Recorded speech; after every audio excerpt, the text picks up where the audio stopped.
Good to have you with me, and I want to get your reaction about Director Comey and how he gave a lot of investigative details yesterday, but did he prove intent from what he was able to find in the Clinton investigation that would go against federal statutes about how his investigation was based, or do you think that, as some have suggested, this has been colored by partisan biases?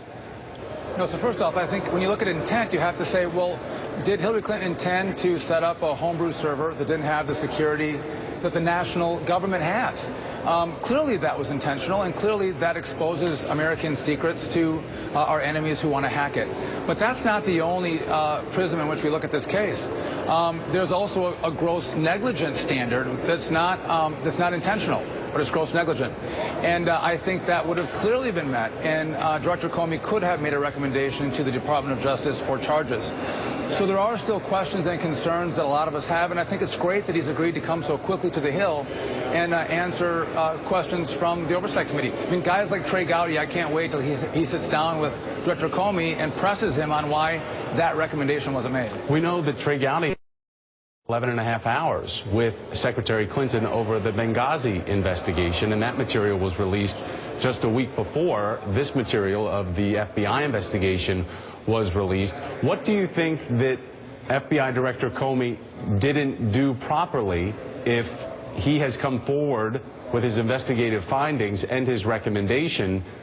Why do you think that that's not enough? So 2 points. Trey Gowdy, as they investigated Benghazi, and it was only Benghazi, not all of the emails, they were stonewalled time and again from the White House and from the State Department. So they didn't get access to all of the information. So they got only a slice of the pie that the FBI has. They have far more information. So the concern that we have, Thomas, isn't that a crime was committed. I think it was pretty clear. Director Comey indicated a crime was committed, but that he wasn't going to refer to the Department of Justice for criminal charges. And I think the media has kind of misrepresented, because charges weren't being referred, that a crime wasn't committed. That's not the case. I think it's pretty clear by his statement there was a crime, but he chose not to refer it. Well, so it does go on to the Department of Justice now, and we'll see how Loretta Lynch handles it. She had said prior that she would go by the advice of the FBI and career prosecutors and what the investigation put forth. So we'll see what happens